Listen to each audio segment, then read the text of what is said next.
welcome to this roofing project. We have a serious history with this house.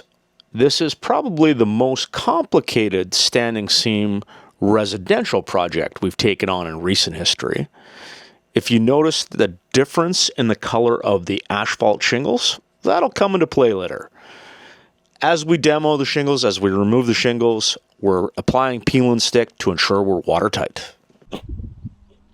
All right, quick breakdown of the project. The section you're looking at right now, you can actually see the difference in the shingles.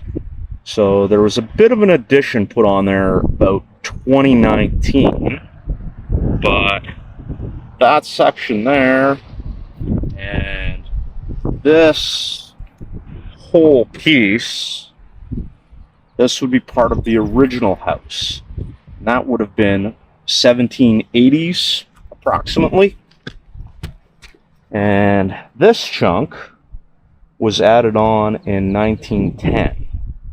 So this is a lovely old building, and the owner has put a substantial amount of work into caring for it and adding this roof. Lovely standing seam is gonna easily put this in the running for another solid 100 years. All right, here we are at this dormer. We're not quite here yet. Now, when we were stripping the roof itself, we left the shingles on because that gives somebody something to do if we're hung up, we don't have enough for everybody to do. But quite often in my market, what I'll see is the step flashing will be left in place. The peel and stick, or just paper, will be tucked underneath, much the same as what we have. Sometimes it's taped, but very, very, very rarely. And then the steel roofing is essentially butted to the shingles and caulked. That's very, very normal in our market. Does it work? Sometimes. Sometimes it doesn't, though. And then, of course, you have water getting into your building, things get worse. So what we're going to do when it's time is we're going to peel these shingles off, new WRB. We will tape flash the WRB to our peel and stick, and then when we put our roofing in, we'll put our end wall flashing.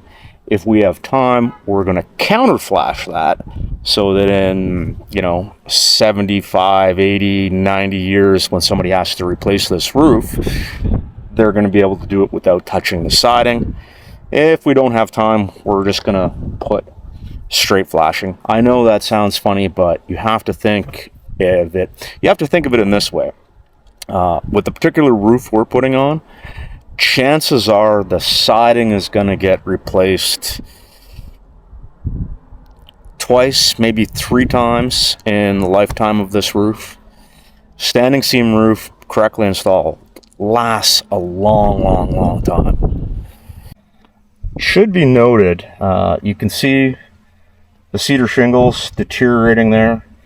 This is a steep slope. This is a 10-12, so water doesn't really hang out here, but the little bit that does has been, constantly leached up over the last probably, I'm guessing, 20 years. And you can see it's just really starting to deteriorate. We've got some growth. You got some dirt piled up there.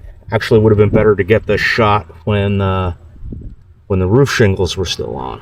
But it's great reason to pay attention to the siding manufacturer, and don't have your siding, whatever it is, right down hard on your roof. There should always be a gap. Some manufacturers 3/8, some are 1 inch. Just pay attention. If you're not sure, go 1 inch. You can see peel and stick wrapped up onto the framing or onto the sheathing. 6 to 8 inches is what I like to wrap it up. Obviously, we got another piece to add there. Then we got to get some hydro gap on here and get this tightened up for the weekend, because we are going to get some desperately needed rain. I'm going to want this handy.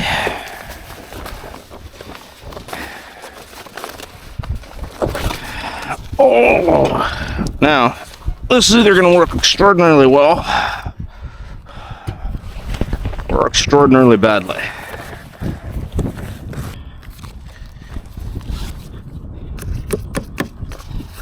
Cap nails are massive for this, but it's what we had.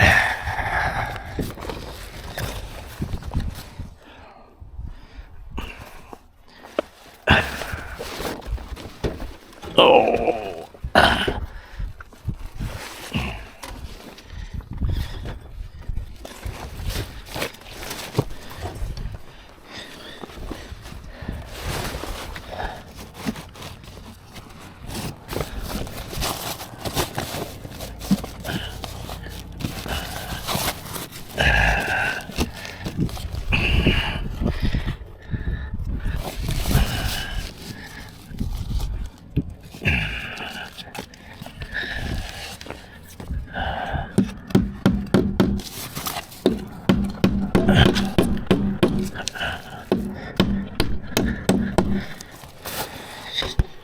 Oh, sliding down the hill.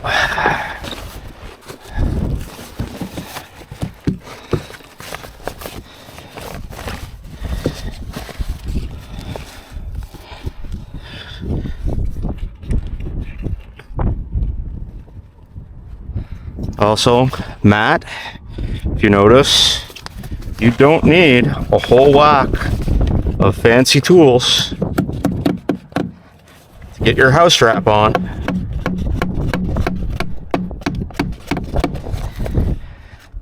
Even if it is a better performing product, a few cap nails or cap staples.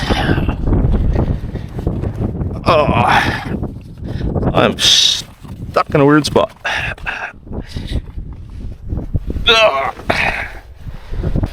So we've got options here.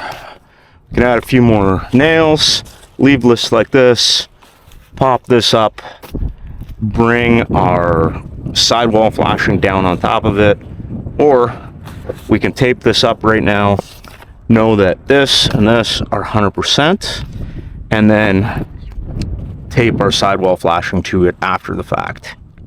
Both work. Both methods are acceptable. If I set my sidewall flashing up with a counter flashing, which hopefully I'll be able to show you guys, you shouldn't have to touch this. This should remain in pristine condition behind the siding for, well, as long as the siding lasts. And if we put A-grade shingles on there, we're looking at 50 years, maybe 35 for sure.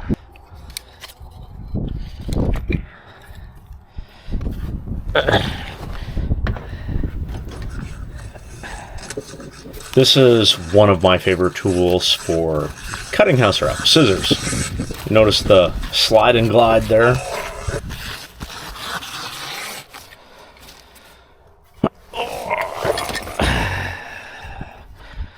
We really need to get a little bit better process in place here for this.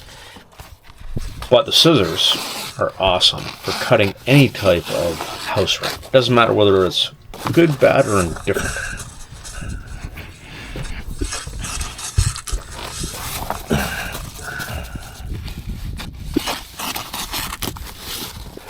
Now out front here,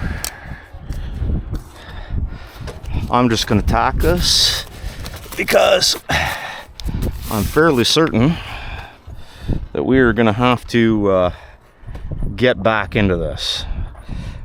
This metal, this aluminum here around this window is going to have to come off in order for us to deal with the roof panels showing up there.